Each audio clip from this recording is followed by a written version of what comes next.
live in 3, 2, 1. Hi everybody, and welcome back again to one of our live feed seminars that we're having today, and I'm really excited to meet with you again.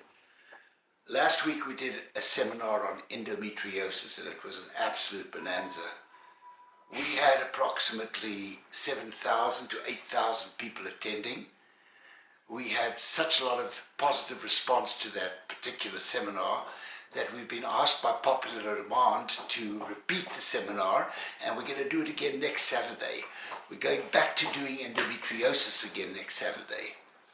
Today, our topic is something dear to my heart and very interesting, and I think you'll find it to be helpful.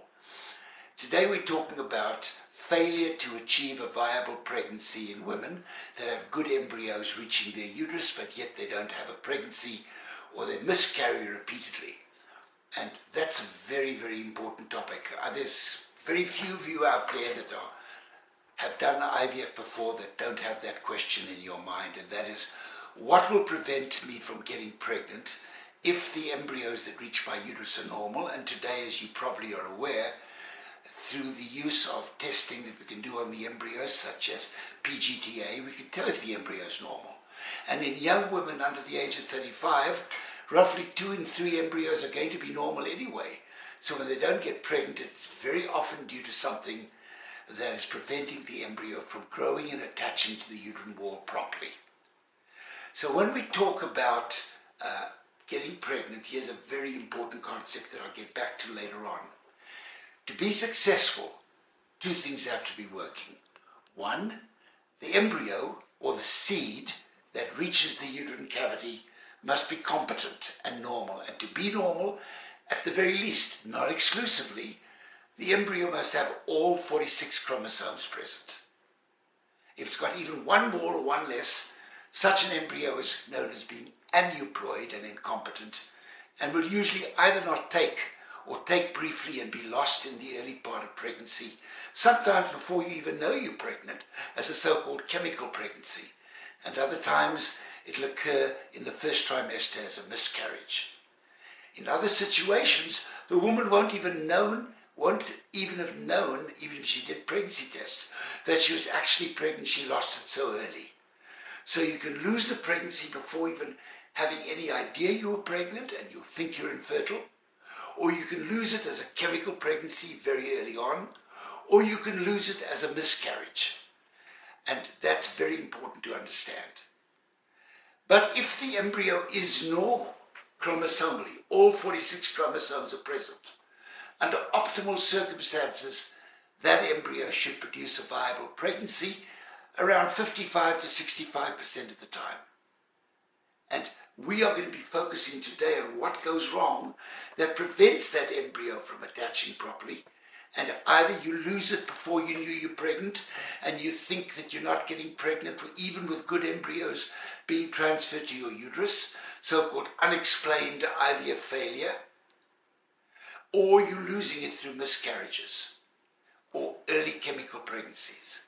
And that is what we're going to focus on today. So the 2 things are, you have to have a good seed or a healthy embryo that is chromosomally normal, and the second is you have to have a receptive uterus that will allow the seed to grow. You can't put a good seed in a bad soil, and you can't put a bad seed in a good soil.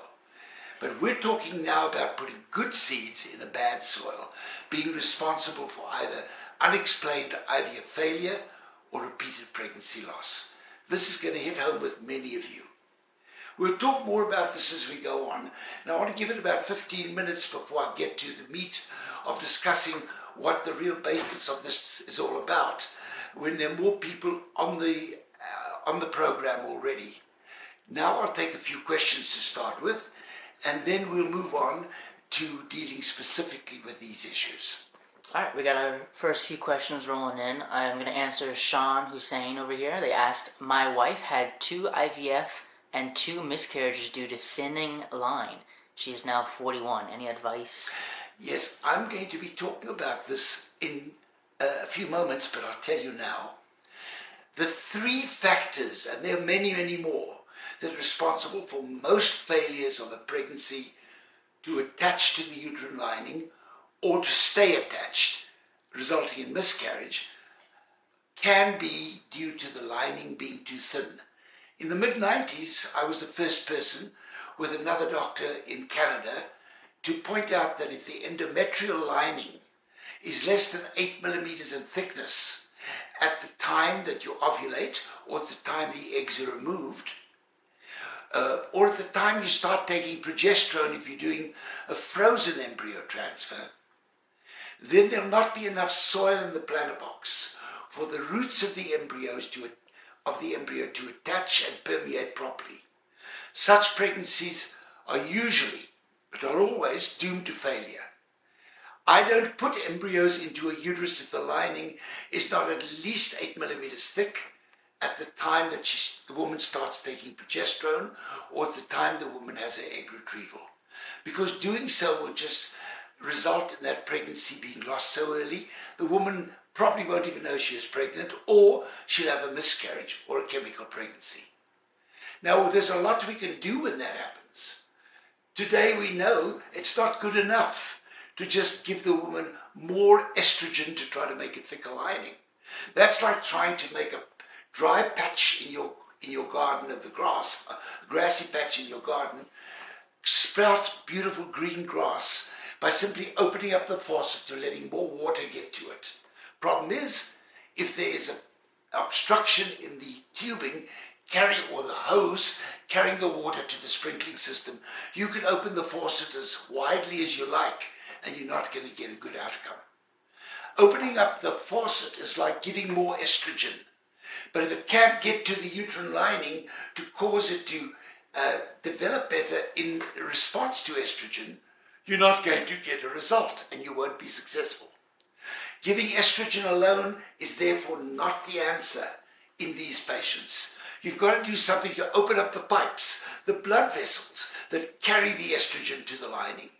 And we were the first to describe in the 90s that using compounded Viagra solution placed in the vagina 4 times a day, 25 milligrams as a special compounded product, will be absorbed directly into the uterus without reaching the blood system in high circulations. It'll get to the uterus and it will cause the blood vessels to open up. More estrogen will be reaching the lining, and now the effect is like opening up the faucet and also widening the hose that carries the water to the grassy patch. That's what you're doing to the uterus, and many, if not most of these women will go from a thin lining to a good lining, and you'll solve the problem for future implantation in that particular cycle that you're treating. So the answer for your wife is that we need to find out why the lining is thin. There are certain cases where you can't fix a thin lining. If it's been destroyed by chronic infection, or if it's been destroyed by overzealous surgery to scrape the uterus, destroying the root system of the uterine lining so that it can't respond to more estrogen, or in certain cases where certain drugs are used, like clomiphene citrate to stimulate ovulation, and that's done repeatedly, month after month, more than 3 months in a row, the lining loses its ability to recognize the estrogen. But with those exceptions, we can fix the problem with Viagra and increasing the administration of estrogen, and especially administering the estrogen, not orally, but giving it by either skin patches so it gets directly into the blood circulation in the uterus, or by giving it by injection twice a week. We can talk more about that later, but if you want to know more about this, I urge you to do one of 2 things. Go to my bio below, click on the link. When you get to that link, you'll see 2 options. The one option is to get free access. Let me emphasize, free access without any solicitation whatsoever to 2 of the books that I've written that will answer these questions for you in much greater detail, and it'll come to you as a free downloadable ebook by immediate return email.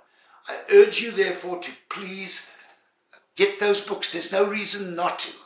With the books you'll also get an article that I've written specially for this live feed on the issue of failure of an embryo to attach properly and why that can cause repeated miscarriages, or it can cause unexplained IVF failure. This is an article I'm very proud of. You'll receive that article again free without any condition. Please read it. The second option you'll get is for those of you that feel that you'd like to talk to me about your problem, so I can walk you through the remedy and solve it, help you solve it. And for this, we offer it, we have access to be able to help you get the insurance coverage for those consultations, and we'll help you do it. And if you don't have insurance coverage, we have a modest fee of $250, which is something that you would probably not be able to get this information for that little amount. But you don't have to have the consultation. You can get the books without it. If you want to talk to me, you either go through your insurance, which will help you get, and we have arrangements with most insurance companies that cover the treatments we provide, so we can arrange all that for you. And if you don't, as I say, there's a modest fee of $250 US. Are you ready to answer some questions? Yes, one more and then I'll start again. Alrighty, sounds good. We're just going to thank Lisa really quick for sending us the first rose and the first gift of the day. Thank you, Lisa. Thank you, Lisa. We're going to answer their question as well. It says, I lost my baby through IVF, such a strong heartbeat, missed miscarriage at 12-week scan. Any advice for them? Well, I think, how many people do we have? We have quite a lot of people on there. We've got just under 100. Shall we wait a little bit longer before I go into an explanation? That's up to you. I think we'll give it another 5 minutes when we've got more people on there. Before we answer some questions? All right. Miscarriages are either caused because there's something wrong with the embryo. In fact, the vast majority of miscarriages that we refer to as being sporadic, where a woman miscarries and then maybe has a baby again. If you pool all the miscarriages that occur in the United States together, then you're going to find that more than 70% of them are due to something being wrong with the seed, the embryo. And usually, but not always, it is due to there being a chromosomal abnormality in the embryo, where the number of chromosomes present are more or less than the required 46 that we need for a healthy pregnancy to take. But if women miscarry repeatedly, then the commonest cause is not something wrong with the embryo, quite the opposite. In those cases, the problem is something wrong with the soil that the embryo is trying to sink its roots into. In other words, it's an implantation dysfunction. We'll be talking about this in greater detail in a few moments, but again, there are many causes of failed implantation. The most important of those are 3 in number, responsible for over 70% of those causes. One of those is a thin uterine lining, and you've heard me just talk about that relevant to the previous patient's question. The second one is that the inside of the uterine cavity is not smooth. It must be like the inside of a balloon, smooth. There can't be irregularities such as scarring or little polyps that are like little mushrooms growing into the cavity. And if there are, it will irritate the lining and that will reject the embryo. And the third one is immunologic. And I'm going to spend some time talking about the immunologic cause. Now, obviously, you could have had one miscarriage even if it is a missed miscarriage. And it could be due to any of those 3 things if it is not the more likely, which is that it was something wrong with the embryo. And this is nature's way of stopping the pregnancy in its tracks to avoid harm. But it could also be that it could be one of the 3 things I've just told you about affecting implantation. Less likely than it being something wrong with the embryo, because this, as you've explained, is an isolated miscarriage. Not many in a row, not recurrent miscarriages. So in this case, it's more likely something was wrong with the embryo. It was bad luck and it probably won't happen again.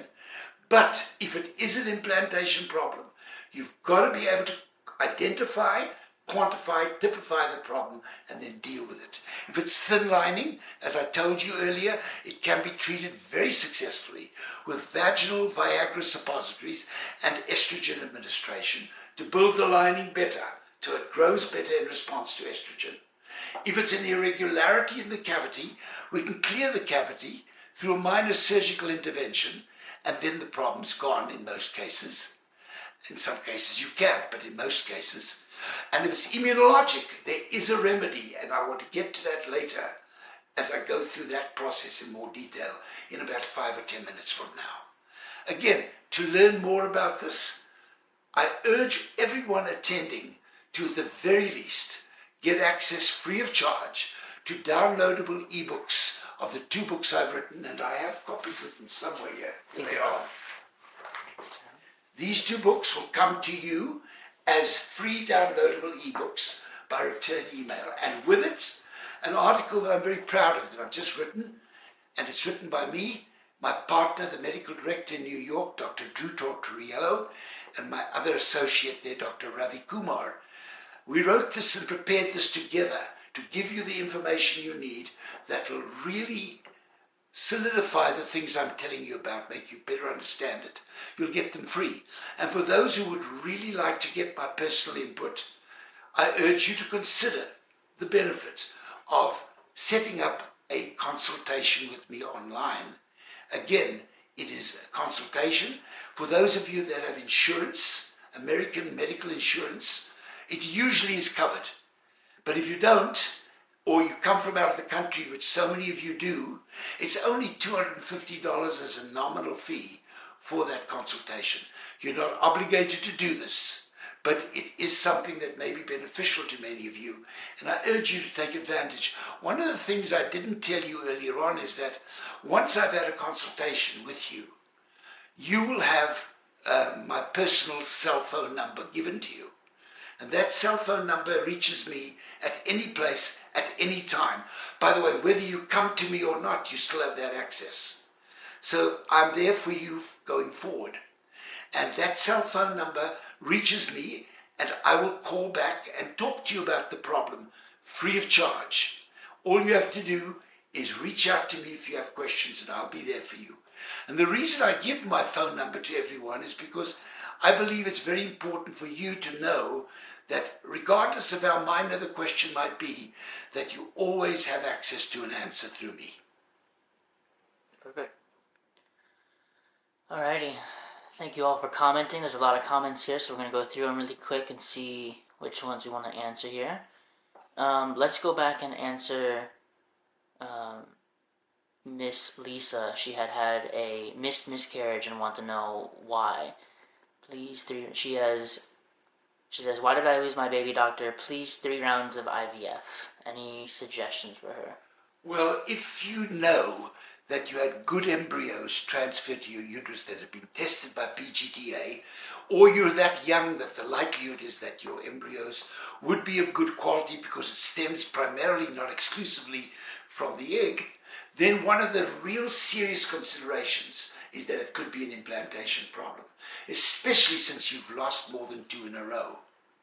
We refer to that as being recurrent pregnancy loss. Perhaps this is a good time for me to launch into an explanation of what I wanted to tell you. Okay, here's what you need to understand. When an embryo reaches the uterus, it contains the DNA of the husband's sperm and the egg of the woman. And the DNA from the husband's sperm signals the uterine lining when the embryo gets there to tell the uterus that the embryo has arrived. And the embryo then starts to hatch and sinks its roots into the wall of the uterus. Now, you need to know that under normal circumstances, if an embryo is genetically different to the uterus in which it tries to embed and implant, that's the embryo that is more likely to take. It's exactly the opposite of what we see with transplants of tissue, where in order for it to take, the tissue needs to be identical. But here, it needs to be dissimilar. So what happens is, because by the way, the reason that is the case is that most people are genetically dissimilar from one another. So since the embryo comprises the husband and the wife's DNA, the greater likelihood is, the overwhelming likelihood, is that the embryo will be dissimilar. And as it sinks its roots into the wall of the uterus, the root system of the embryo, what we call the trophoblast, signals the immune system in the uterine cavity to say, hey, I'm here, please accept me.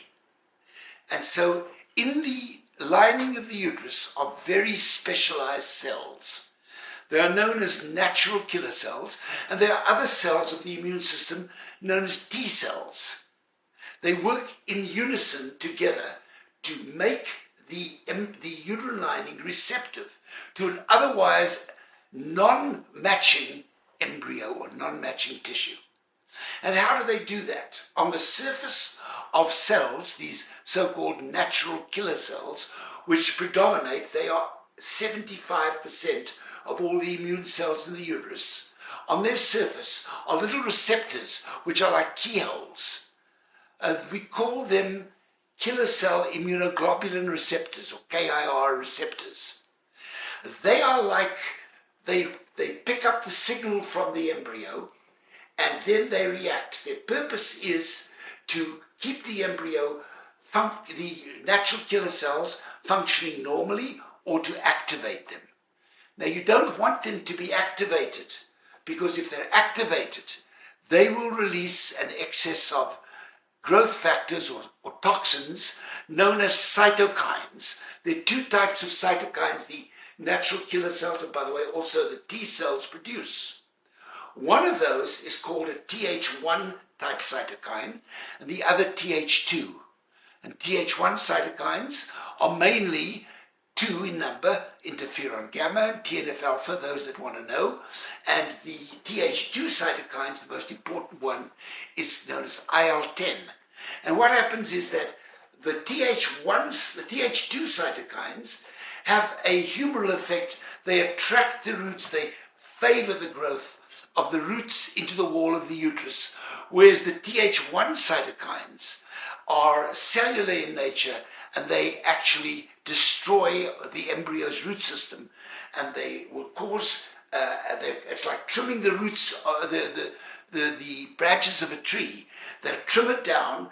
The objective is to keep the roots growing, but only to the inner part of the uterine lining, and so that when the baby comes out, the placenta that root system develops into will come away completely with the baby. So there has to be a balance between the Th1 and the Th2 cytokines. And what really regulates that is the action of these KIR receptors. And there are two types. Those that activate the natural killer cells, cause increased production of the Th1 cytokines, and those that suppress it, that activate the Th2 cytokines to get the balance. So the KIR is like an accelerator when you're driving, or the brakes. The accelerator increases the motion, and the KIR activating receptors increase the activation of the natural killer cells. While the brakes is like the Th2, and that will activate the Th2, and it'll calm it down. So it's the balance between the KIR activating and KIR suppressing effect that brings this Th1 and Th2 cytokines into balance. They've got to be in balance for there to be adequate growth. There's one other factor that plays a role.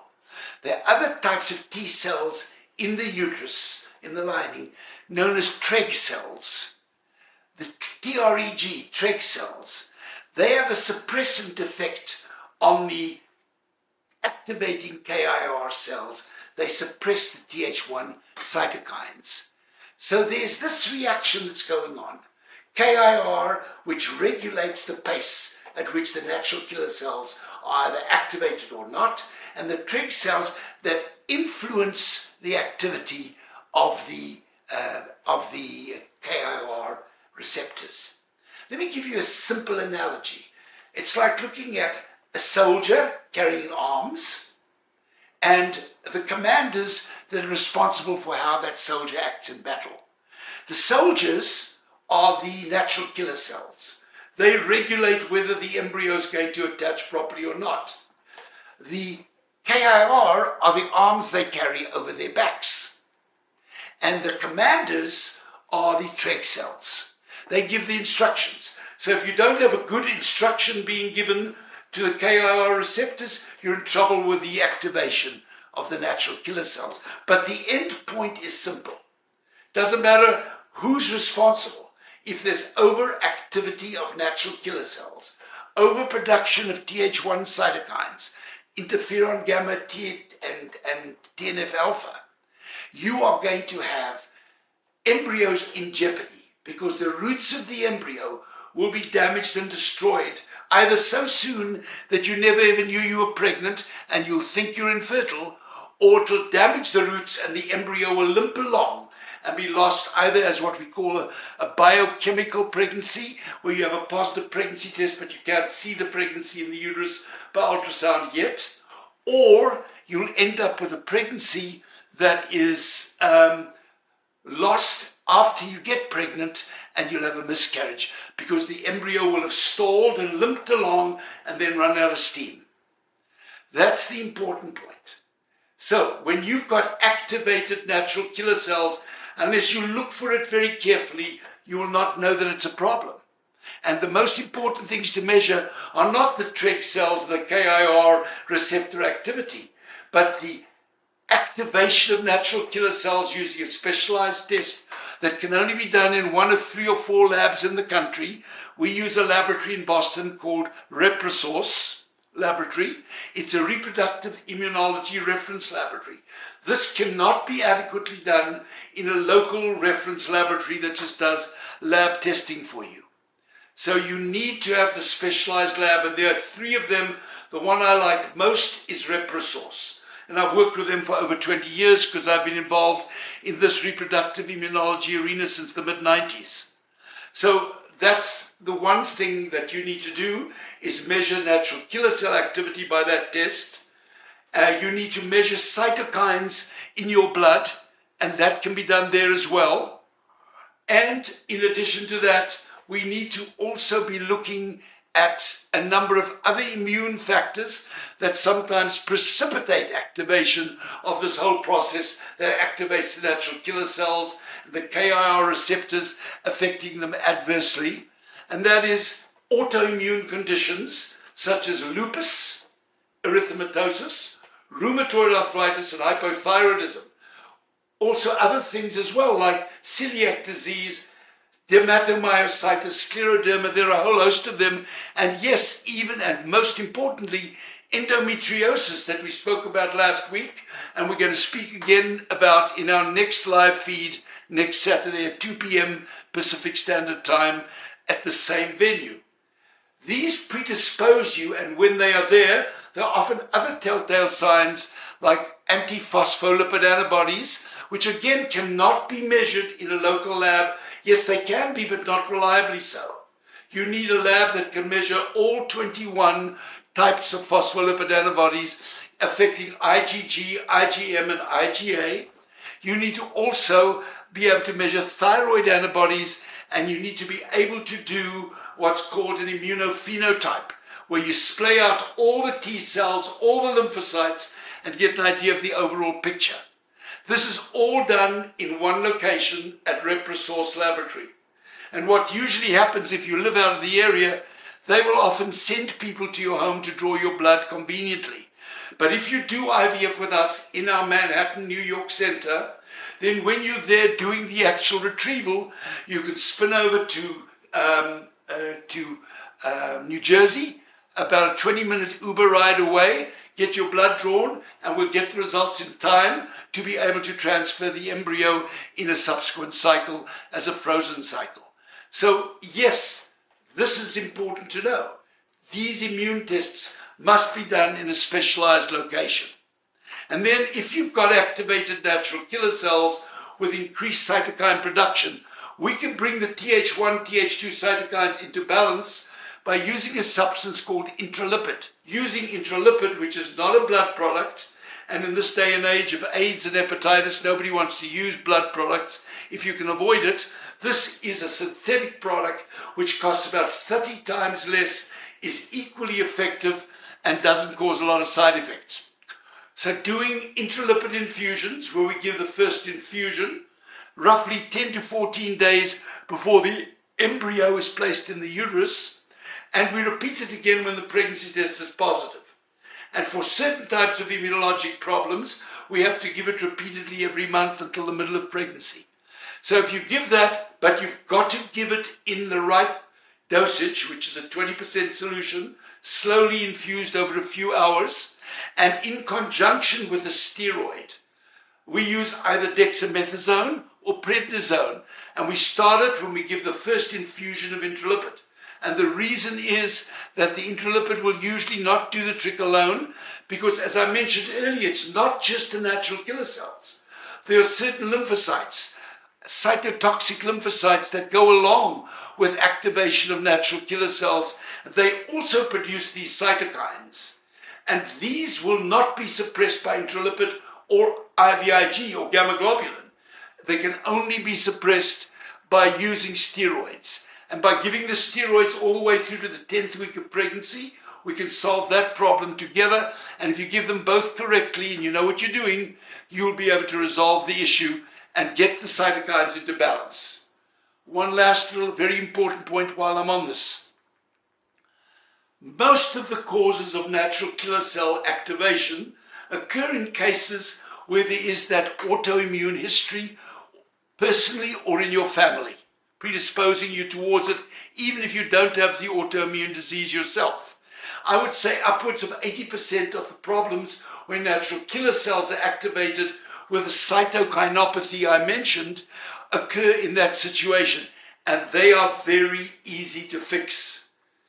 I had a lady who was a doctor who came to me at a lecture I was giving in Melbourne, Australia a few years ago. She was 42 years of age. She had very few eggs left. She was premenopausal, so she only made 2 or 3 eggs at a time. But she had a condition known as Hashimoto's disease. It's an autoimmune thyroid condition where 50% of the women will have activated natural killer cells. No one had ever checked her for that, so this poor woman had been through 24 failed consecutive IVFs. I don't know why she was still trying to have a baby through IVF, but she came to my talk, came up the podium, and I told her what I've just told you. She came to America, we treated her, she had activated natural killer cells. We treated her, put one PGTA normal chromosomally tested embryo in her uterus, and she had a baby that very same cycle at the age of 43, and that baby happens to be, I happen to be the godfather of that child, proudly so. There are thousands like that, and this is an extreme case I'm telling you about, but it really is important to know that you can fix this problem. But it's a simple adage that if you keep doing the same thing over and over again, and you don't expect to have a different result, you've got to identify the problem and typify it. And here's another very good reason why. Most women who've got this autoimmune cause that I've explained, that occurs in over 70% of women with this problem, most women that have this have got the autoimmune variety. And this is imminently treatable and fixable, because all you do is give the intralipid, you give the steroid with it. It brings the type 1 and type 2 cytokines into balance by regulating Treg cells and the KIR receptors on the natural killer cells. And now you put the embryo into a uterus that is regulated, and there's no barrier to pregnancy. But usually these women who have this problem will present with so-called infertility. They won't know they were infertile. They won't know that they were having this problem. They lose it so early. But if you've had repeated miscarriages, one after the other, that's the least likely to be the cause. And in that situation, it's not due to what we call autoimmunity. It's due to what we refer to as alloimmunity. With the alloimmune cause, you have a situation where the embryo that reaches the uterus, because of the genetic association between the husband's sperm and the egg, making the embryo too genetically similar to the woman, so that the embryo doesn't signal to the natural killer cells that it's different, please accept me. Now the natural killer cells view the invading embryo as being hostile, as being a foe rather than a friend. And they attack it with the objective of destroying it. And guess how they attack it? They attack it because of the wrong messaging reaching the natural killer cells and their KIR receptors and the Treg cells, leading to the embryo leading to the increased production of Th1 cytokines, and the embryo is evicted slowly but progressively. In this situation, we more commonly see women having had repeated miscarriages when they come to us, and then we find the natural killer cells are activated, and then we have to determine, is there that genetic similarity between them and the woman, the partner? And the way we do that is the blood is tested for a particular HLA type profile involving an HLA type called DQ alpha HLA, and we test the husband's blood and the wife's blood, and that is then matched to see if they've got similar DQ alpha genes. And if they do, and they've got natural killer cells, and let me emphasize both of the things together, you have to have increased natural killer cell activation and the matching DQ alpha to have the alloimmune variety. If you've only got DQ alpha similarity with your partner, but the natural killer cells are not activated, you're not going to lose the pregnancy. You can have a baby easily, which is one of the reasons that this alloimmune variety is one of the commonest causes of women saying, I had a baby and then my problems began. Because they had the baby before the natural killer cells progressively were activated through the KIR and TREG mechanism. So in these women, they will end up telling you, I had a baby, but now I can't get pregnant. Or after my first pregnancy, I ended up losing through miscarriages. And the treatment is again intralipid, but not dexamethasone here, prednisone. And here you give it all the way through to the middle of pregnancy, as I explained. But you stop the prednisone at the 10th or 12th week of pregnancy. If you do this correctly, you can help the woman get pregnant. But it's important to know, it's much, much, much more difficult to deal with. It's not something that a doctor with no experience, and sadly, most physicians in this field don't have a good idea of how to deal with this problem. It takes a lot of experience. And if you do the wrong things, you won't solve the problem. You've got to be prepared to make adaptations as you go along. And for that reason, if there is recurrent miscarriage and you've got natural killer cell activation and a matching DQ alpha as tested again at Reprosource or other laboratories of its equivalency, then you will need specialized treatment where only one single embryo is transferred at a time. Why not more than one? Because each embryo has got the DQ alpha coming from the husband that either matches what the man's mother's DNA was like, or her particular chromosomes are like, because every sperm before it can fertilize an egg divides in two, and each sperm contains the DNA of the mother and the father. So if it divides in two, the sperm that actually fertilizes the egg may be from the husband or from the mother or from the father's DNA. And it depends which one matches the woman's uterus. It's not the woman's egg, it's the woman's uterus. It's not the egg and the sperm, it's the man and the woman's uterus, because she's the recipient. And if the sperm that fertilizes the egg matches one of the two DQ alphas that everybody's got and the woman's got in her uterus, there's a partial match. And that means that there's a 1 in 2 chance there's a match. And if the embryo matches and there's natural killer cell activation, you have to understand that even if we fix the problem with the natural killer cell activation with intralipid and prednisone, that embryo won't take. It has to be an embryo that doesn't match. And because we have no way of being able to tell which embryo is the one that matches the woman's uterus, we put back one embryo at a time into the uterus, and we choose good ones that have been tested by PGTA and found to be chromosomally normal.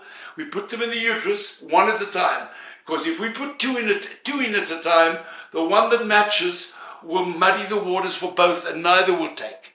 So you put in one at a time, and as you put in one embryo at a time, when the right one comes along that doesn't match, and you've dealt with the natural killer cell activation by using intralipid and steroid prednisone, that embryo will then take. But the pregnancy rate is going to be 1/2 of what it would have been if there hadn't been a problem or it had been autoimmune, because 1 in 2 embryos will be of no value to you anyway, and there's nothing we can do to fix the problem.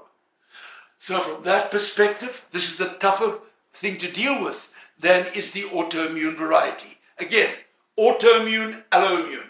Autoimmune 80% plus of the time, easy to fix, intralipid, dexamethasone treatment done properly, you level the playing field, and you can have a baby like my patient in Australia did. If it's alloimmune, it's a whole different story and a whole different ball game. Because now you've got to be sure that the embryo you put back is one that is chromosomally normal, one at a time, and there's a much lower chance of success because of the reasons I've just described. Now, I hope you stayed with me and nobody's gone to sleep, but I think the very important thing is if you listen to this again, and we're going to be replaying this on YouTube, so it'll be there by tomorrow on YouTube, you can listen to it again. It's important to understand this, because if you're coming to me because you've had repeated miscarriages, you're more likely to be an alloimmune cause that needs much more attention than simply just using intralipid and steroids, which in most cases won't work alone. And if you've got a natural killer cell activation, it could either manifest also, if you don't have the alloimmune problem, could manifest either as you not having any explanation for why you're not getting pregnant and losing pregnancies so early you never knew you were pregnant in the first place, so-called unexplained IVF failure with good embryos, or it could be that you get an early miscarriage or a chemical pregnancy. Now, because this is complex, my swan song on this issue is, I urge you, one of the 2 books I send you free of charge as a downloadable ebook is one entirely devoted to the immunology aspect. I wrote it because there's not much out there for people to get a grasp on this complex issue. It's only 50 pages long, it comes as a downloadable ebook, and you should read it and spread it around to others who want to hear about it. This is important, and the other book is a book on IVF, how we do it. There's a whole chapter on the same issue, but also there's a chapter on unexplained IVF failure. Get these 2 books and the article that I've written and send you free of charge along with the books as free downloadable issues. They will all support this. That article summarizes everything I've just told you. Everybody attending today should get the books. There's no downside. And for those of you with complex problems, I don't want to sound, because I'm not solicitous. It really, if you choose not to, it's fine. But I think many of you will benefit from talking to me, because I can give you an insight that you might not get elsewhere. And if you don't get your situation in hand quickly, you're not going to be able to have a family, which is a big pity. So I urge you to call, to click on the link, fill in the box which says you want to speak to me. That'll get through to my assistant, Patty. Patty will then get back to you and talk to you about having a consultation online with me. You're under no pressure to do this. And even if you have the consultation, you're under no pressure to be treated by me. But at the same time, you'll get the information that you sorely need. And Patty will then speak to you about the cost. And unfortunately, it is an hour-long consultation. And that consultation is very necessary to get you ready for the treatment. Now, to do this, when you click on the box which says you want a consultation with me, what will happen is there'll be a questionnaire that'll pop up. It takes 4 minutes to fill it in. 4 minutes. Once you fill it in, it'll go to Patty.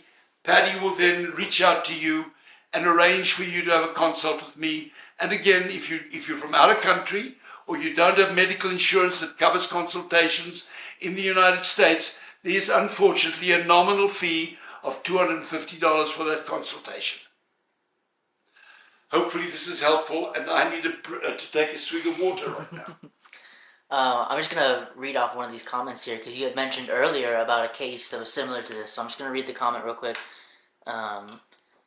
Hopefully they're still in the chat. Miss Bambinino Hecky asked, or said, I had 29 miscarriages with APS over 17 years. I had my first miracle baby at 41. Congratulations. And you had obviously an implantation dysfunction, but it need not have been immunologic. It could have been you had a thin lining which was fixed, or it could have been that you had a polyp or fibroids growing into the uterine cavity. That can also cause you to have an implantation failure, and those can present exactly the same way. But that's, God bless you for that. All right, we're going to reply to Becky, and they asked, what causes missed miscarriages? Why does the heartbeat just stop? Try to imagine a pregnancy being like a plant growing in your backyard. If the plant isn't going to grow because the soil's not good, what's going to happen? It either won't even germinate, or it will germinate and break through the soil, and then you'll see a plant growing out of the soil, but it'll wither and die on the vine. That's the same with an embryo. If there is an anatomical, or there is an infective, or there is an immunologic, or there is a problem due to the lining being too thin, they all have the same effect and the likelihood that that seed is going to break soil. If it doesn't break soil, you either won't even know you're pregnant, or you'll have what we call a chemical pregnancy. You'll have an indication from a blood test you were pregnant. But if you do get pregnant, you'll either lose it very early before it shows as a biochemical pregnancy, or it'll go on and grow, and then it'll be lost as a miscarriage. And in some cases, that miscarriage will occur later on. So you lose the pregnancy, but it won't be lost, and that's called a missed miscarriage. In some cases, at the back of the embryo, where the placenta starts to grow into the wall, there'll be a blood clot that develops. Again, that can develop for any of the reasons that cause the plant not to grow properly. So you can have what's called a retrochorionic or subchorionic bleed. Doesn't tell you what's causing it. It only tells you that that pregnancy was running out of steam. And it all depends when it runs out of steam on how it will manifest, either as a failure to get pregnant, which is an unexplained failed IVF or failed implantation, or as a chemical pregnancy, or as a miscarriage, or as a missed miscarriage with or without a subchorionic hemorrhage. All of this information you'll find in the books. Click on the link, get the books. They are free with an article that I wrote that explains all this to you very simply, and then spread the word around that this video is going to be on YouTube, and you guys can see it. And those that want to speak to me, by all means, I'm available. All you have to do is click on the box that invites you to have an online consultation, and then up will pop the questionnaire. Fill it in. Do it right now if you can. Fill it in. That'll reach Patty. Patty will then reach out to you and set you up with me. And again, most of you will have insurance that covers this for a medical consultation online. Patty will clarify that with you. And those of you that are from out of country or don't have insurance coverage for any medical insurance in America, then there is unfortunately a nominal fee of $250, which is deductible from whatever cost there is for treatment with us down the line. So it's not paid and just lost. If you need treatment with us and you choose us, we deduct that amount from your fee. Beautiful. All right, we're going to answer Mystic Modest Wear on TikTok. They asked, we had our first child after 8 years of infertility last year. Is it best to avoid delaying for a second? Well, that all depends on how old you are. It depends on how many eggs you've got in your ovaries, whether there is diminished ovarian reserve, that means your AMH is under 1.5, or there's a significant male problem making it difficult to get pregnant, and one I hammered on last week, and I'm going to hammer on it again next week on Saturday when I do my live feed again on endometriosis. I want to talk a few minutes about that down the line today, but important thing is you will be able to be successful the sooner you try again, as long as you do the right thing. And before you decide what to do with all that period of time have wasted between it, I think it's important for us to do an evaluation to see why it's taken so long for you to get pregnant the second time. And we can do that through a very strategic and individualized approach to evaluating all of the factors that can affect the quality of the egg, which is in turn going to affect the quality of the embryo and give you a good or a bad embryo, and all the variables that can affect the ability of that embryo to attach. In other words, implantation factors. Alright, we're going to answer Nia here on TikTok. They say 1 month post miscarriage, or missed miscarriage at 14 weeks, first baby. I'm 31, any tips on trying again? Again, having lost one pregnancy does not necessarily mean you have a severe, irreparable cause. Remember, I told you most miscarriages that occur sporadically are due to something wrong with the embryo. And that could be pure bad luck. Everybody, all women have some eggs that are chromosomally normal and some that are not. And if an egg fertilizes that's chromosomally abnormal, it can either not take, or again, you can lose it as an early pregnancy loss or as a miscarriage later on. So there are many possible explanations for this. I'm just going through the questions here, looking through. I'm looking for a miscarriage question.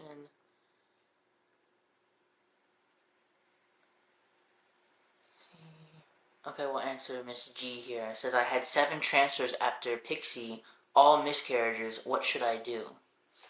The Pixie's got nothing to do with it.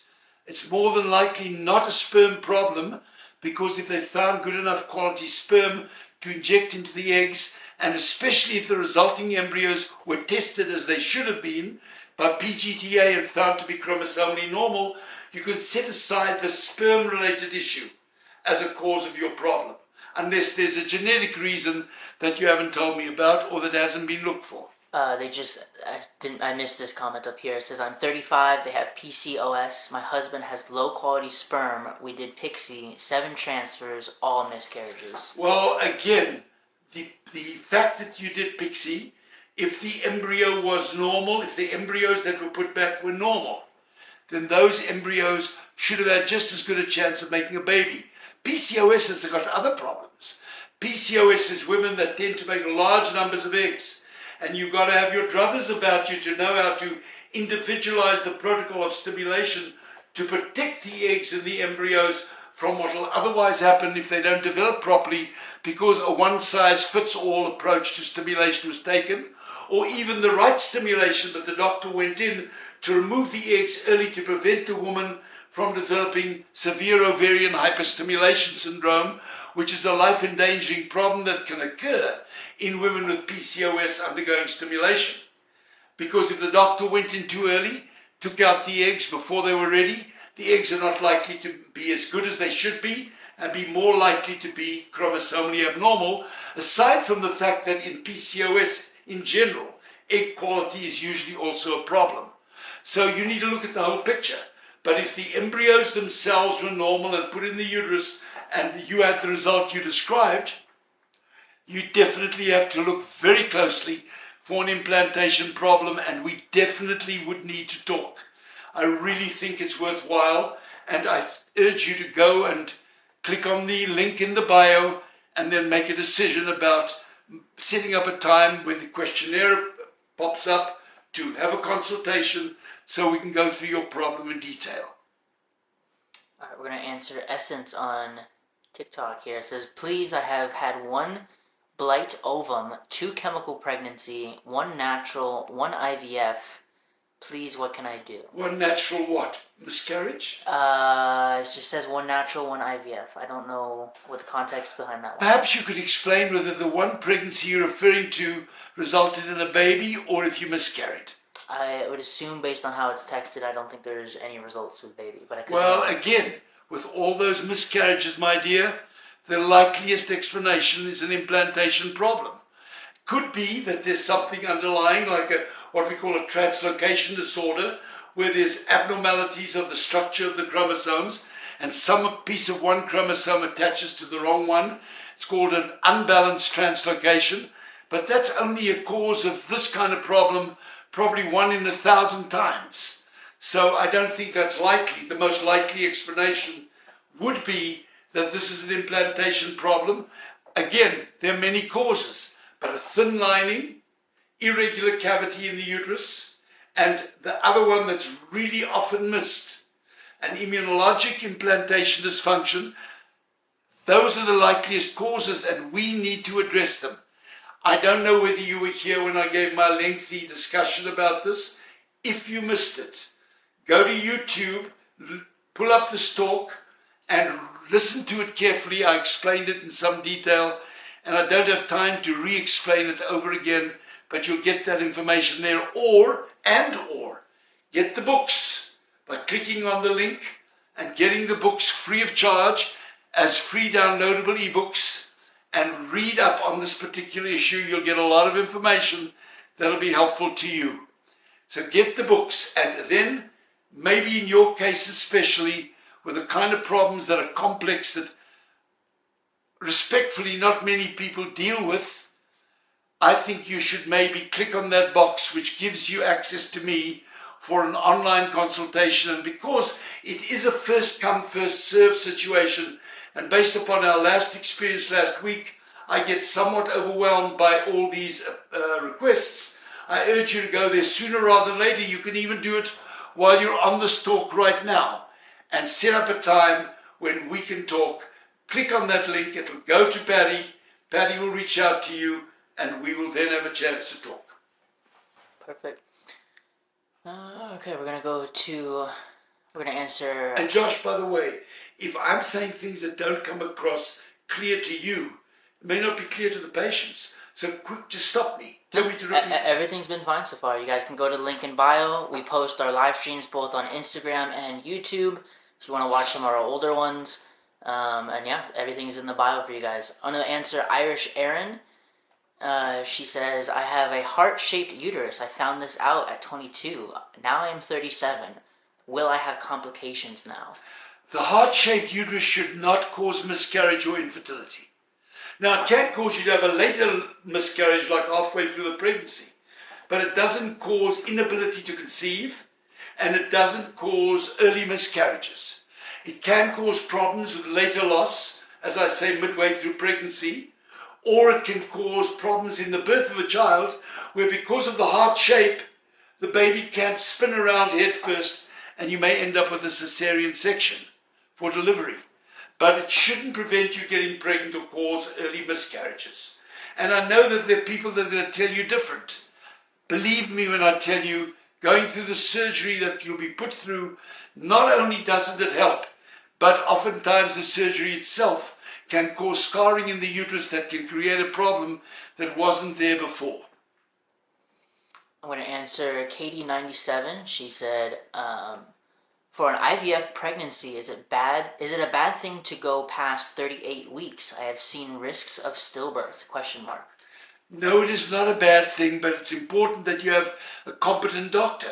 There shouldn't be stillbirths without the doctor being able to pick up a problem developing. So the baby, if there's a problem with the baby developing, usually it doesn't grow as fast. There's a reduced amount of fluid around the baby which you can pick up by simple examination or by ultrasound. There are certain tests you can do called stress tests on the baby which show the baby is getting into distress. There are all kinds of things you can do to pick up a problem. And yes, women who do IVF tend to be older. They tend to have some problems that can increase the risk of there being poor perfusion of the placenta to the baby. One of them we discussed, placental insufficiency due to an immunologic problem that started long before you even got pregnant. And either if the woman does get pregnant and she continues, then that placenta is not as sufficient to be able to create adequate perfusion for the baby. But the doctor can pick it up, but simply because you did IVF, if the baby's growing normally, there shouldn't be an increased risk of stillbirth simply because of the way you got pregnant. We're going to answer Rachel on TikTok. She said, 37, first was live in 2012. I had 4 miscarriages, last at 13 weeks. Can you repeat that? She's 37, yeah. First was live in 2012. Had 4 miscarriages, last at 13 weeks. After heartbeat, labs, and it says 46XY good. I hope you heard what I had to say earlier. This is one of the common manifestations of an alloimmune implantation dysfunction. To have had a baby and then have difficulty either getting pregnant or staying pregnant is one of the common causes that so many doctors miss because they don't understand it. When you ask them, they say, we don't believe it. Then there comes a miracle question that you should ask. Help me understand what it is you don't believe, and many won't be able to because they don't understand all the things I've tried as simply as possible to explain to you earlier on, and which you can catch up on by going to my YouTube feed and reading it there. So yes, really important that you understand that this problem that you're describing can be addressed. And the best way to do it, get the information, become informed. Information is empowerment. Get the books. Everybody listening should go and get those books. They are free. There's no request, there's no solicitation. 2 books that I've written with my partner, Dr. Drew Tortoriello, the medical director in New York of our program, Sher Fertility Solutions. Get the books, read them. Read the article that I send you with the books as a downloadable article to read. And if you've done that, you can understand this. Then go and watch the YouTube of this particular live feed. And if you want to, reach out to me by clicking on the little box that's empty that gives you the option to have a consultation with me, and that'll pop up a questionnaire. Fill it in sooner rather than later, because I have no doubt I'm going to be inundated from this presentation. And fill it in 4 minutes, it'll take you to do, and dispatch it to us. Patty will reach out to you and talk to you. And if you are American and you have insurance that covers this, we accept almost all insurances that cover these types of things, and most do. Or if you don't have insurance or you're from out of country, which many of you do and are, then there's unfortunately a nominal $250 fee for the consultation of 1 hour, and a report that will come to you by return after the consultation outlining your specifics and my recommendations, and give you permanent access to me by being able to call me on my phone, and you'll be receiving I'll be giving everyone I talk to my cell phone number, which I give to all my patients, with an invitation to call me anytime, and I will always be responsive. If you don't get me, just simply leave your name and phone number on my voicemail, and I'll get right back to you, wherever you are. So I urge you to do this, and we'll be able to help most of you get through your problem and solve it. One other thing I want to mention, for those of you that are watching this right now, I urge you to send us a copy of your cell phone number. Call Patty. Text her at 702-533-2691. Write this down, 702-533-2691. Patty's my office manager. She's wonderful. You're going to love Patty. Most people like her a lot better than me. So call Patty, and Patty will put your name down, because we're going to soon start producing a newsletter where every 2 weeks, I will submit a new article on a different topic. I will have people that are already patients that have gone through with us commenting. There'll be reviews. I'll invite contributions by you out there to add to our newsletters, and we'll edit it and submit it. There'll be information on all of the promotional things we're doing, like our egg banking and this very, very important new initiation, which we're just starting with, which is sclerotherapy for endometriomas. Next week, I'll be talking about this in detail. I don't know of any other place doing that, but we initiated a procedure that allows you to treat cysts that occur with endometriosis and must be dealt with without doing surgery, through a new procedure done in the office as an outpatient.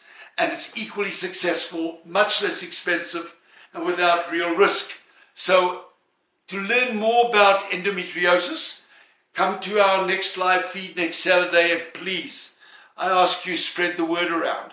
But if you want to get the newsletter, simply send Patty a text and say, I would like to have my name put down for the newsletter, and we're going to be sending out the newsletter. I'm not exactly sure of the name, but I think it's going to be called the Sher IVF Compass. The Sher IVF Compass. And you'll get that newsletter every 2 or 4 weeks with all the goodies in it, new articles, all the new things happening on site, and we'll go from there. Perfect. All right, we're going to answer XOXO. It says, male factor infertility, 1 failed IVF cycle. What treatments do you recommend for my... Sorry, it's closed out. Oops. Oh my goodness. Open up. For my husband. Male infertility factor, 1 failed IVF cycle. What treatments do you recommend for her husband? Well, the first thing is to not simply assume that it is due to male factor. If you did IVF, I'm assuming they did ICSI, intracytoplasmic sperm injection, and if there was a male factor, that they would also have done PGTA. So if they transferred an embryo that had been tested by PGTA and you didn't get pregnant, it's likely not the male factor. It could likely be something being missed, causing failure of the embryo to attach. The implantation failure, and the article I'm sending you has a whole section on failed IVF with good embryos, and it's usually an implantation problem. Now, it doesn't have to be immunologic. It can be due to a thin lining or an irregular cavity or other factors that cause implantation dysfunction. And I urge you to give that consideration. But if there is a male factor, that needs to be evaluated for cause, and if possible, some of them can be reversed and treated medically with medications, hormonal treatment, and in some cases surgically. So that's something that needs to be assessed. If you want us to help you do that, go to the link in my bio, click, set up a consultation with me, and we'll go through it in detail, and I'll help you better ascertain what's going on. But I don't want you to just assume that this was due to the male factor. We're going to answer this question here. LifeXGen asked, why do people... Oops, sorry. Let me go back. Oops. Sorry, I just lost it. Went back up to the top here. It's okay. We'll pin it right here. Found it. All right. It says, why do people don't just choose egg donation if their eggs are not good? They keep torturing themselves. Because most causes of poor egg quality are not due to the egg themselves being abnormal. Now, it is true as you get older, egg quality declines through wear and tear, since all the eggs you've got are the eggs you were born with, and over time they decline. A woman under the age of 35, 2 in 3 or 3 in 4 eggs will be good and can make good embryos. Women at the age of 40, 4 in 5 are abnormal. For a woman of 45, probably about 19 in 20 are abnormal. So age is a factor. It could be an age-related factor. But you mustn't assume it's that. Because if you find the egg that's normal and you fertilize that egg and it makes an embryo that is PGTA tested, and all of them should be, if that's the problem, then you will have the same chance of getting pregnant as you would have when you were much younger. It's just that as you get older or you run out of eggs and your AMH level goes down, you'll make fewer eggs, and those eggs will be of poorer quality. But here's the bottom line. To optimize egg quality, the most important contribution that can be made, and the one that is most commonly overlooked in my opinion, is that you've got to use a very individualized approach to ovarian stimulation that protects the eggs in its development. There is no such thing as a one-size-fits-all. There's no such thing as a recipe approach, especially in women that have poor quality eggs, where it could be as a consequence of the environment the eggs are forced to develop in because of the protocol used for ovarian stimulation. Now, the books that I'm going to send you, if you lock into the bio and click on the link, there's an entire chapter that deals with that, explains how important it is to individualize the protocol. And I would be more than happy to go over it with you myself if we were to consult and have an online consultation. But to get these books, the first step is to click on the link and go to the bio, and then click on the one which says send me free books. They'll come to you immediately. And if you want to talk to me, click on the other opening there, the other empty box, which will get you access to the online consultation with me if you choose. Most of you that are in the United States and have good insurance will be able to have that covered by insurance. But if you're not sure if you do, Patty can help you when you get through to her. Bottom line, if you do, insurance covers it and we'll accept that. But if you're from out of country, as almost half of you are, or if you don't have insurance that covers this, Patty can help you again and determine if you do by calling her, then we will basically have to charge you a nominal fee of $250, which is deductible from the fee of treatment that we give you if and when you come to us for treatment. You're not under any obligation to do that. You're not under any obligation, even if you fill in the form and we consult, to come to us for treatment. There's no pressure, but at least you have that opportunity. And for many of you, from what I'm hearing today, you have complex problems that are not sounding as if they're being resolved. And I would love to have the opportunity to help you go from infertility to family. So take the advantage. And then again, for all of you watching this, we're launching a newsletter that will come out every 2 to 4 weeks, starting in about a month. It will be called the Sher IVF Compass. And that newsletter will be delivered to you free of charge. All you've got to do is text Patty at 702-533-2691, 702-533-2691, and she'll put your name on a list. And when the newsletter comes out, you'll be among the first to receive it. And it'll be coming out every time with a new article handpicked that I think is relevant, and with a lot of information about what the new things are that are going on in the field, what the breakthroughs are, specials that we and others are offering, and it'll be very informative, and there will be reviews by patients and articles written by patients as well. So please take advantage of this opportunity. They come free of charge, those newsletters, and they come as an email to you. All right, perfect. I'm just going to say a shout out and thank you to Peta. She's sending us gifts and she's in here every week. Appreciate you so much. We'll answer your question right after this one. Really no downside to getting the books and the articles I've written.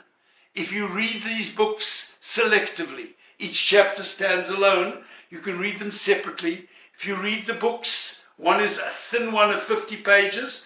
The other one's a thicker manual of about 300 pages.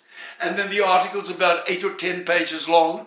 If you read them, you're going to get so much more insight, especially if you take the time to review this entire presentation on YouTube and go over it again. You're going to be enlightened. If you do that, you'll know exactly what you need to do. And in your case, you have an implantation problem almost certainly, and it needs to be evaluated for all the possible causes and treated. If it's anatomical, it may need removal of a polyp or scarring in the uterus. If it's a thin lining, it may need Viagra estrogen therapy. And if it's immunologic, it needs very intensive treatment by someone who really understands what's going on. I'm one of the pioneers in the field of immunology, clinical immunology, in the IVF center environment. And if you want my help, all you've got to do is click on the box which says that you're interested in getting the questionnaire, which will open up in front of you immediately. 4 minutes later, it will appear in front of Patty on her computer, and she will then reach out to you. If you've got insurance and you're from the United States, it'll be covered, almost certainly. If not, then you unfortunately will need to consider whether you want to do it, because there's a nominal fee of $250, a fee that is deductible from our fee of IVF if you have treatment with us. All right, I want to answer this question here. It says, I've had IVF with positive test. I am 9 weeks. I have been spotting every day for 5 weeks. Should they be concerned? Any advice? Again, much of the spotting that occurs not from inside the uterus, something you can see if you do an ultrasound, and the baby's growing properly and there's no blood behind the little developing placenta, what I call a subchorionic bleed, and it's not tracking out, then it's almost certainly coming from the surface of the opening of the uterus known as the cervix, and it's more likely to occur after intercourse or after inserting a tampon or a probe into the uterus, after ultrasounds, and that irritates the surface of the cervix, which is more friable in pregnancy, and that can result in spotting. And if the spotting is dark, it's even less of a reason to be concerned. Spotting in pregnancy is quite common, as long as it's not coming from inside the uterus, from where the baby is trying to attach. And your doctor should evaluate that carefully by looking to make sure by ultrasound that the baby is growing, doing hormonal tests to make sure that everything is developing normally, and then doing a speculum visual examination to look at your cervix and make sure there's no bleeding coming from the cervix, from the surface of the cervix. And you should look out to see, is it something that seems to be more common after intercourse or more common after a vaginal examination or an ultrasound? Alright, we're going to reply to KK, and they asked, is 35 a good age to start IVF? I've been TTC for 1.5 years. Should I wait or start IVF? Thank you.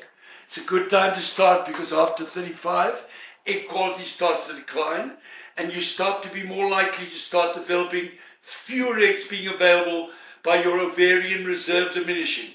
So you need to be evaluated by somebody who knows what they're doing to measure your AMH. If it's over 2, you're probably fine.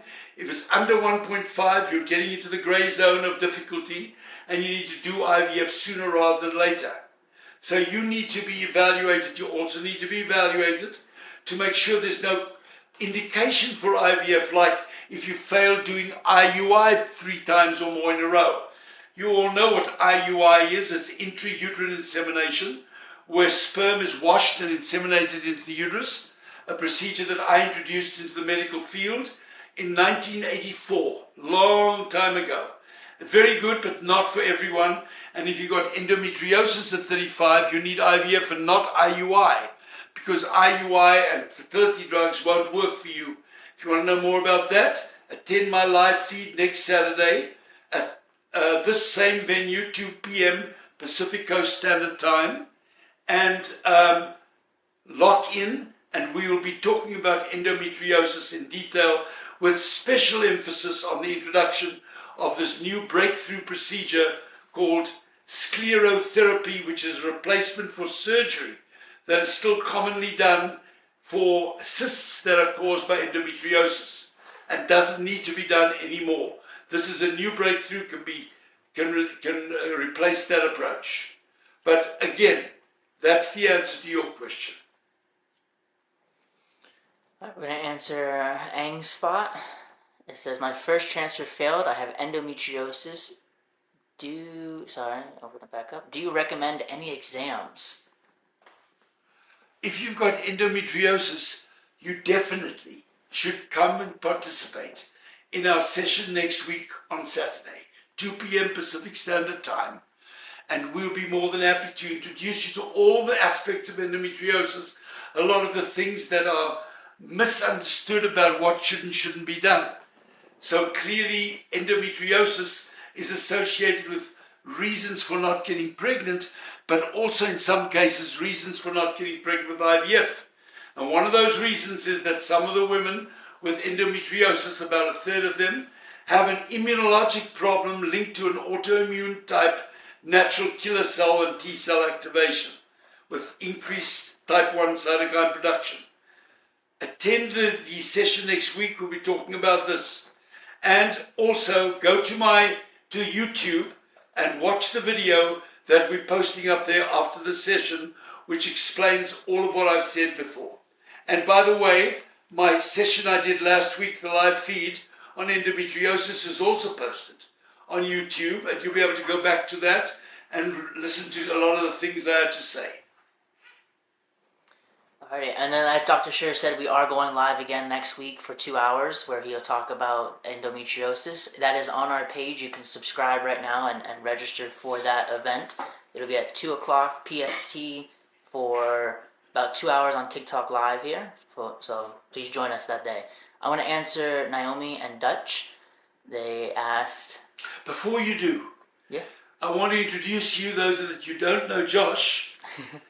Josh Bell is my videographer. He's great. Thank you. He does a wonderful job, and he's learning a lot about medicine as he goes along. And he's going to get married one of these days, and he maybe, hopefully, doesn't have to put any of this to practice. Hopefully not. But Josh, thank you for your service and your help. Of course. We're going to answer Naomi and Dutch. They asked, how successful is a micro-test after failed tests? Micro-tessie. Yeah, sorry. T-E-S-E. T-E-S-E, yes. Micro-tessie. Micro-tessie and tessie are the same. If they fertilize the egg, if you did micro-tessie or tessie, you did it because there was a possible sperm problem. And you want to check the embryo by PGTA, because if it's normal, you should be okay. Micro-tessie is a good procedure. We don't do, tessie is a procedure done where needle is passed into the testicles, either through an incision on the surface of the scrotum, that's full tessie, and we go in and we remove the sperm from the ducts, and then use that sperm to fertilize the eggs. If on the other hand it's micro-tessie, it means the needle went in without an incision on the scrotum, which could do it without a problem.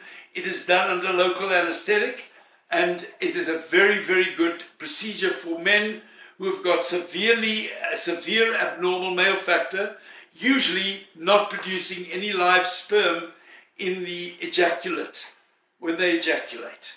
So yes, if you are producing sperm and that sperm produces PGTA normal embryos, that is a good way to go. One thing I want to mention, I keep mentioning PGTA and assume that all of you know what it is. PGTA is pre-implantation genetic testing, and PGTA is a test to check the irregularity of the number of chromosomes in the blastocyst, the advanced embryo that has reached day 5 or day 6 and is over 100 cells. If the PGTA test is normal and proves there to be exactly 46 chromosomes, then that embryo should have an excellent chance of producing a viable pregnancy regardless of your age. As you get older, it's less likely you'll have normal embryos, because as you get older, the environment changes in the ovary, making it harder for the egg to come out having normal chromosomes, and or there's more likelihood of having diminished ovarian reserve, which also affects the ability of the egg to develop properly, and it is the egg, not the sperm, that determines success. I mentioned PGTA with a bit of a smile on my face because Dr. Drew Tortoriello, the medical director of Sher Fertility Solutions in Manhattan, and I introduced PGTA into the clinical realm approximately 25 years ago or 20 years ago. It has now been a big game changer. It changes the way people who are older, have diminished reserve or unexplained IVF failure or cases of male infertility do IVF, because now we can tell which is the good embryo. We can also tell if it's male or female. And by doing PGTA and putting back just the one embryo that's normal should give you about a 65% chance of a pregnancy, and better than a 50-50 chance of a baby with a transfer of a single normal embryo. PGTA is something we introduced, and it's something I'm very proud of. But it doesn't improve the quality of the embryo. It's simply a test to determine which is the best embryo to use. So it's a selection method. And it's used all over the world today in over 4,000 clinics. Assuming I'm right in my assessment, close to 40,000 babies have been born worldwide from embryos selected on the basis of them being chromosomally normal through PGTA testing. And you should know that of those 40,000 babies born from over 4,000 clinics, probably close to, 800 of them come from us alone. And that's because we've done so many. And most of the people in the laboratories that started doing PGTA for IVF testing got their cue from us and learned how to do the procedure through us. So I feel very proud of that. And it is a game changer, just as I believe doing sclerotherapy for endometriomas, which are ovarian cysts due to endometriosis, without requiring surgery and pain and high cost, and as an outpatient, is also a game changer for many women with this problem. And women with endometriomas almost certainly also need IVF. But you have to remove endometriomas of greater than 2 centimeters from the ovary before going into a cycle of IVF, and then giving it about an 8-week break for the ovary to reconstitute. So again, PGTA is a good procedure, and if you want to learn more about endometriosis and sclerotherapy for endometriomas, get the word out there for us. We'd really appreciate it. And we're having a session next week at 2 p.m. Pacific Standard Time at the same venue, and we're going to be delving into this in some detail. Perfect. Alrighty. We've got quite a few questions. Do you want to switch up diversity and ask maybe something different, or do you want to keep it? Keep it on this. Okay. As much as possible. I don't mind answering Is anything. there still unexplained infertility with all the initial tests? Okay, so this is a good question here. So Mo asked, how come there is still unexplained infertility with all these extra testing? Well, most unexplained infertility is not unexplained. There is an explanation, but either nobody's looked properly enough for it and it's really undiagnosed, or we don't know the cause of why it's happening. But there's always a reason. In most cases today, with the testing we can do, we can tell the reason. And again, it always boils down to either there's something wrong with the embryo stemming from an abnormal egg, mostly seen in women that are older, or women who've got an issue with developing normal eggs, or it is due to an implantation problem, which is the one most commonly missed, where there's either a thin lining, irregular cavity of the uterus, or an immunologic reason, in my opinion, for the embryo not being able to attach, even though it should, because it's normal. So there are a number of other causes, but in most cases it's not truly unexplainable. It's just undiagnosed. And to get more information on this, that article I wrote, which comes to you with my 2 books, one was written with me and Dr. Tortoriello, which you get free of charge as downloadable ebooks by simply clicking on the link and then asking for the books and the articles, and which I'm more than happy to discuss your case with you if you then also click on the box, which sets you up for an online 1-hour consultation with me, following which I will send you a detailed report, probably somewhere in the order of 20-page report on your problem, explaining what I think needs to be done and why. And you can get that consultation if you've got insurance in the United States by simply filling in the form, the questionnaire that will appear the moment you click on that request. If you don't have insurance, then for those that don't and are out of the country, there's a deductible $250 fee, which is deducted from any cost for treatment with us. Alright, I'm going to answer this account here. Are we still pretty good? Yeah, we've got over 75 people right now in the chat live. It says, how do you fix 0% sperm morphology? Again, if there's a 0% sperm morphology, it usually means that the sperm is misformed. But it doesn't mean it's misformed because the DNA, the genetic material in the sperm, is abnormal. Sometimes it's misformed because of things like antibodies to sperm that distort it. Sometimes it's misformed because of trauma to the sperm in passage down the ducts. There can be many reasons, and even sperm with 0 morphology, by the strict criteria used in the Kruger sperm classification, can still produce embryos. And if they do, then PGTA will tell you if the embryo is competent, and if it is, regardless of the sperm morphology, you should still be successful. Alrighty, let's pin this one. What food can one eat as they prepare for IVF? How to boost egg quality and regulate menstrual cycle? Eat a balanced diet. Avoid using too much caffeine. Don't smoke. Avoid alcohol. And get enough rest.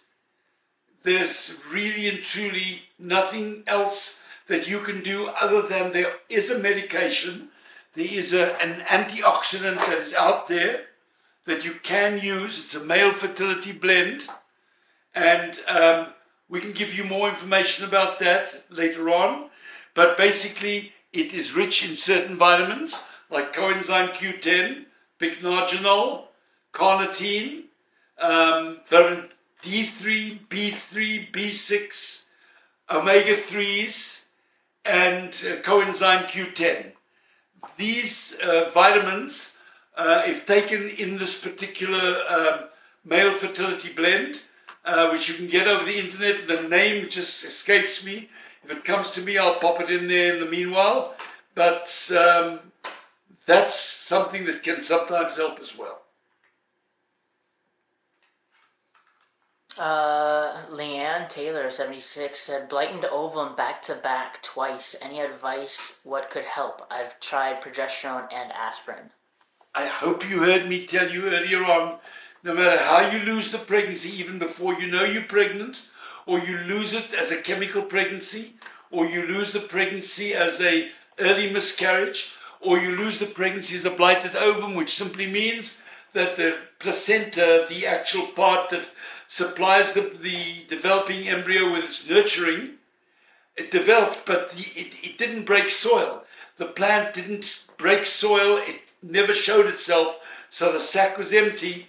All of these have the same causes, and they are either something wrong with the egg and the embryo, or there's something that's wrong with the implantation process, of which there are three major causes. All right, we're going to answer Miss Ebony. They said, why did it take me 6 years after miscarriage for me to conceive my daughter? Any questions or answers? Without much more information than that, I can't tell you. Maybe there was some anatomical problem with your tubes. There was an opening, but the egg and the sperm didn't meet. They didn't get where they needed to go. Maybe you've got endometriosis. Even the earliest form of endometriosis dramatically reduces the chance of getting pregnant about 6 times or 6-fold. So if the normal chance in a young woman of having a baby per month of trying is 15%, it's going to be 2% or 1 to 2% in women with early endometriosis. And again, I will be discussing this in detail in next week's live feed if you want to attend at 2 p.m. Pacific Standard Time at the same venue. So there could be many reasons. Endometriosis is a very common one. And so for that reason, it's important that you be properly evaluated, because if it's due to endometriosis, the fact that you had a baby doesn't mean you're more likely to do it again, because the underlying problem could be immunologic. And so we really would need to evaluate you. I urge you to attend next week's live feed. Get the books by clicking on the link in my bio, and the books will be sent to you by return at no cost and without any pressure on you. Or arrange for you and I to talk, because if you've got early endometriosis, you're going to have the same problem persisting, and by the time you wake up, other factors may have made it more difficult for you to get pregnant again. So I urge you to do that. All right, I'm going to answer this question here. It says, am I too old to conceive naturally? I'm 35 and have 3 kids. Already was on next plan on for 5 years. You absolutely are not too old to have a baby of your own, but that doesn't mean you needn't look out to see that nothing's going wrong. A basic infertility exam, which should include checking to see your tubes open, checking to make sure your lining of your uterus is adequate around the middle of the month when you ovulate, and see that by the urine test, which measures the LH surge, and perhaps doing an evaluation of your uterine cavity with a saline ultrasound, and rechecking your husband's sperm, and making sure you're ovulating with the proper hormonal support by measuring your progesterone a week after you ovulate. Those are all things you can do reasonable, and they're not expensive, and you can make sure there's nothing holding you back. But you may feel that it's time to close shop. You may already feel that you've got a wonderful family. No need to push yourself any further.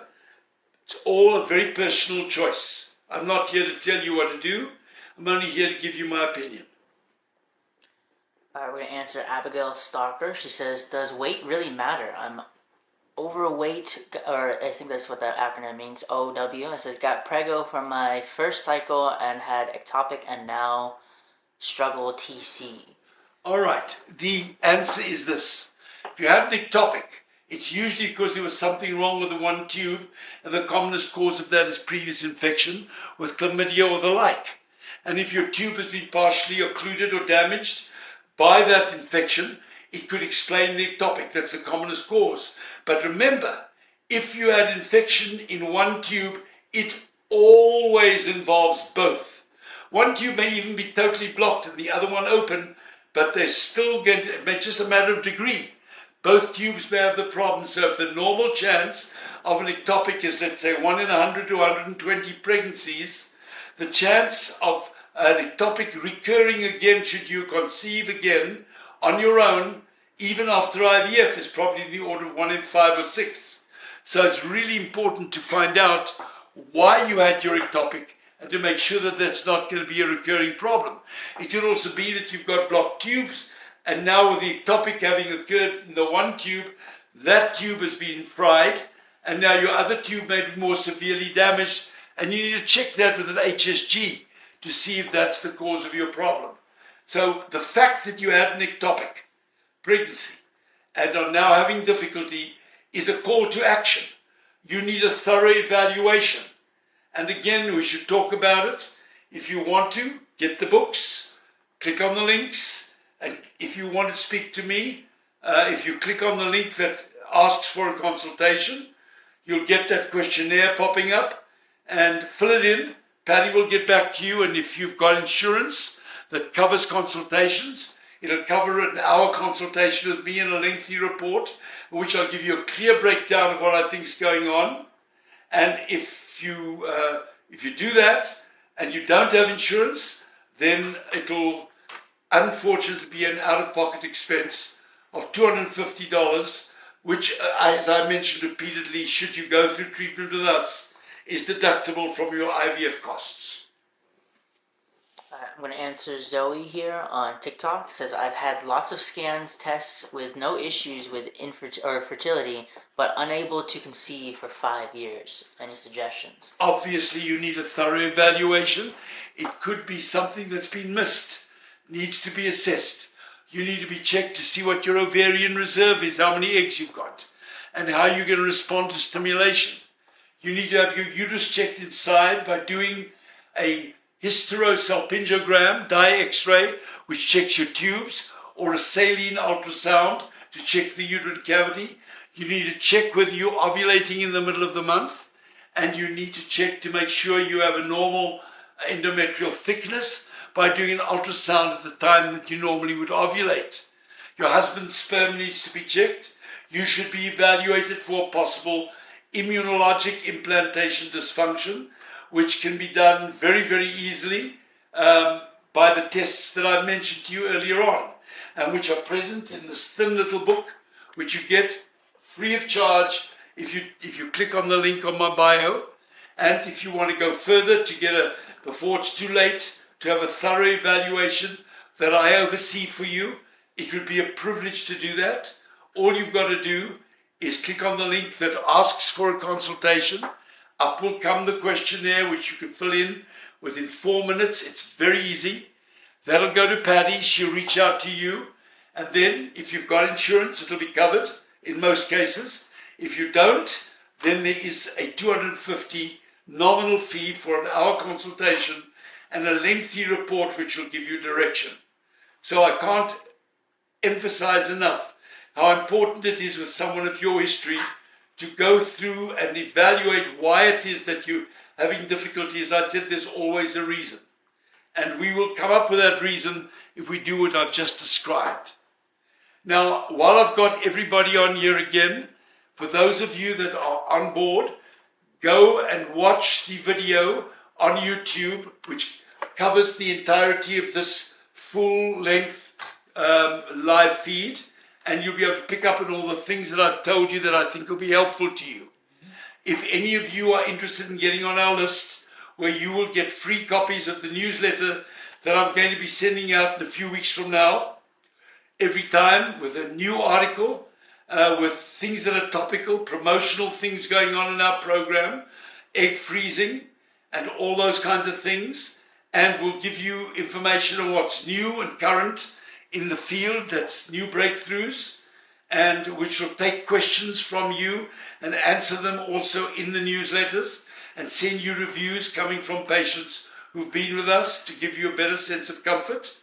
All you've got to do is text my office manager, Patty Converse, and her phone number is 702-533-2691. She'll put your name down on the growing list, and you'll get a copy of the newsletter, Sher IVF Compass, and that'll come to you starting when it starts going out in a few weeks from now. Alright, I'm going to answer this one here. Eden, it says, how can I start ovulating naturally without Clomid? It says, doctor won't let me use Clomid until more weight loss. Well, first and foremost, Clomid will help you ovulate, depending on what the cause of the problem is. Doesn't mean Clomid is necessarily the best drug to use, because the pregnancy rate with Clomid is approximately 30% lower than with injectable fertility drugs. It's less expensive, easier to use, but the success rates are much lower. And if you use Clomid more than 3 months consecutively in a row without a break, it'll start having an adverse effect on you. And your uterine lining will start drying up and thinning, make it more difficult to get pregnant even if you do ovulate. So again, Clomid is an option. It will make you ovulate in many cases, depending on the cause of your problem. But if you want to know more about Clomid, get the books. There's a whole section on clomiphene, induction of ovulation, in the books. And all you got to do is click on the link. We'll send you the books, and you can read them and get the information free of charge. Alright, we will answer this question here. Manpreet asked, reason for back-to-back chemicals with 4AA embryos. Let me open it back up. Non-tested embryos, all tested normal. Non-tested, tested normal? That's embryos, non-tested embryos, and it says all test normal. Well, it might be test outside of embryos. I'm not sure. If you did tests and the embryos were normal, it's almost certainly going to be due to an implantation problem. And again, I told you all about that. Watch this video again on YouTube, and you'll go over it if you've forgotten what I've told you. Get the books, they'll explain all this to you as well. Read the article I've sent you, but it sounds to me very likely that you have an implantation problem that can be identified, quantified, typified, and addressed, and you should be able to succeed if you still have good egg quantity, a good ovarian reserve, and your uterus is normal. So again, go to the link, click on it, get the books, read up on these things, and if you want to talk to me, I've told you how to do that. All you do is click on the link, which introduces the consultation online, which I'll be more than happy to have with you at your behest.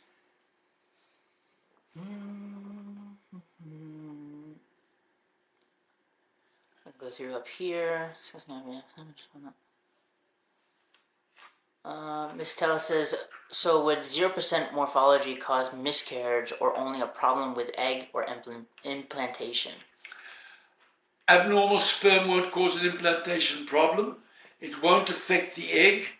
It will affect fertilization.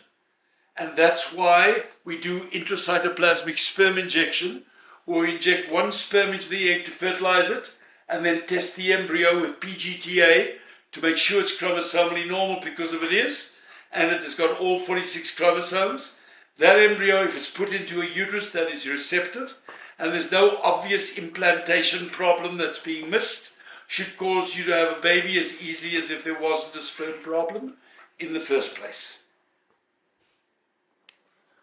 Alrighty.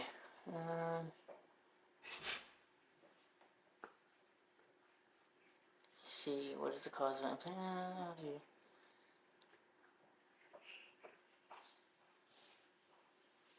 Okay, I'm going to answer Courtney here on TikTok. She says, severe endo found after failed IVF. Does surgery give a... Sorry, let me open it back up. I don't know why it keeps doing this. A better chance for next time.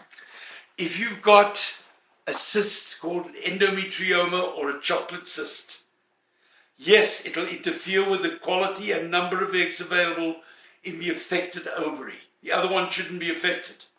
If you don't have endometrioma, then the likelihood of getting good eggs will depend on how many you've got based upon your ovarian reserve, your AMH, and your age. If you're older, the likelihood, unless you use a very individualized approach to ovarian stimulation, will be that it'll reduce the chance of the eggs being of good quality. And it's the egg, not the sperm, that is mostly, not completely, responsible for embryo quality. So again, very important to understand that in the absence of a chocolate cyst, an endometrioma in the ovary, the likelihood is that the ovary is going to be all right and that surgery won't help. Too many doctors do surgery to remove these endometriomas. We don't use surgery anymore. We have a program which we've introduced, which is run by Dr. Ravi Kumar in New York with my participation, where we do a thing called sclerotherapy, which is a non-surgical treatment of endometriomas, just as effective, and it doesn't have the risk that the surgery does when you remove these cysts, because when you remove the cysts surgically, you often remove tissue that contains eggs, and you make fewer eggs available in the ovary that you operated on. Sclerotherapy doesn't do any of that. It's equally successful. The recurrence rate is no greater, if not less. Pain is much less. Side effects are minimal. So sclerotherapy is the way to go. And you'll learn more about that if you go to our seminar next week. And we're devoting it to endometriosis and the role of surgery and other alternatives that can get you to where you need to be. So attend that seminar, that live feed next week, 2 p.m. Pacific Standard Time at the same venue, and get hold of these books that I'm sending you as well by clicking on the links, getting the books, and we go from there. Perfect. Yes, and then if you just want to go to the link in our bio, right underneath of it, you can register for next week and get notified when Dr. Sher goes live. So go ahead and click that and pre-register. That way we can also get a head count for how many people would like the books. We're going to answer Jamil here. They said, or Jamila, it says, I've had 4 miscarriages, 1 IVF failure, and 1 IVF which ended, sorry, let me open it back up, in miscarriage. No test to show any problems. Any suggestions? Now, after what I've told you, I would sit here and hope that you would have the answer to give me. If you've had repeated miscarriages and you are young enough and still producing good embryos, you know from what I've told you, if it's not the seed, the embryo, it's going to be the soil. And that can be a thin lining, irregular uterine cavity inside with scarring, fibroids or polyps, or immunologic. And if you have repeated miscarriages, the greater likelihood, if it's immunologic, is that it's the alloimmune variety. And this thin book that I send you free, if you go to the link and click and ask for it, along with the thicker book, which also provides additional information, will take you there. All you've got to do is read it, and if you're interested, read the article that I've sent to you. It'll also explain to you better.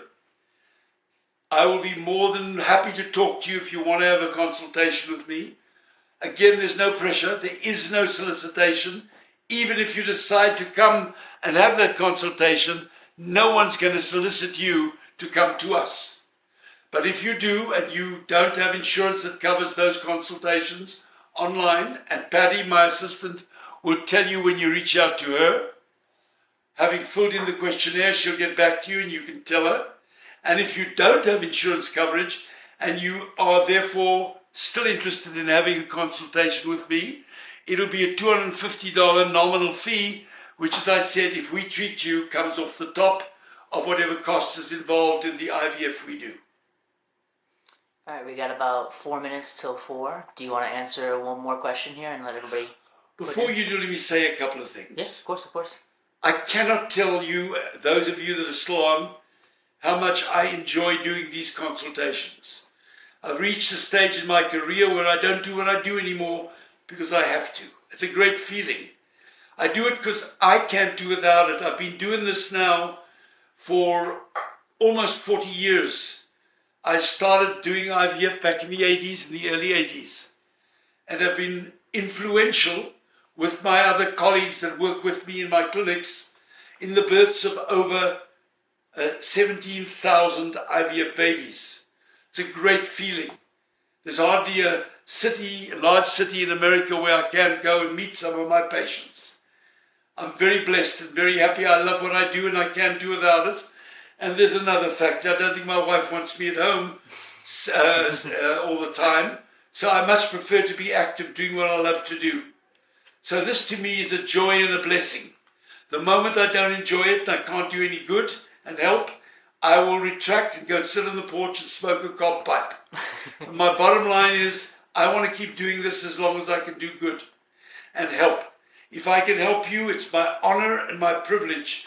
And if I can do it, but I don't do it with sensitivity and caring and safety and nurturing, then I shouldn't be doing it.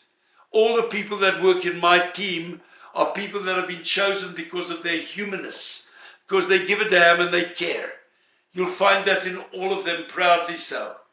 So please understand that I am here. I do what I do because I love to do what I do. Take advantage of it. Reach out to me if you need some help. Once you do a consultation with me, I'm forever available to you on phone. All you got to do is call, leave your number on my voicemail, and I call you back or you reach me immediately.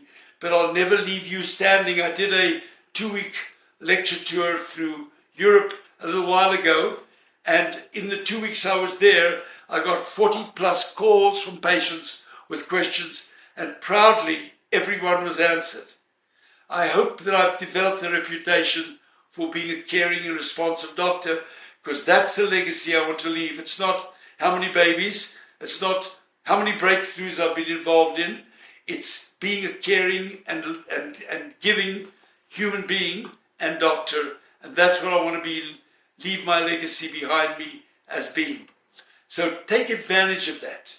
For those of you that want to get the newsletter that I'm going to be personally sending out every 2 or 4 weeks, starting a few weeks from now, all you've got to do is text my office manager, Patty Converse, who you're going to love, and leave her your cell phone number, and Patty will then get back to you, and with emails as the newsletters come out. The newsletter will be called Sher IVF Compass, and that newsletter will come to you every time a new one comes out. There'll be a lot of material in it. There'll be articles I've written. There'll be breakthroughs in the field, what's current, what promotions we offer, what is there, what's available, reports from people that have filled in reviews, and we'll ask some of you to write questions and I'll answer them there. There'll be a lot of goodies in those newsletters. So please get in touch with us. We are there for you, and if you don't take advantage, there's nothing I can do about it. I hope you do. So thank you all so much for attending. I'm honored by your attendance, and I'm honored by the ability to still be able to contribute. Have a wonderful, wonderful weekend, and God bless you all.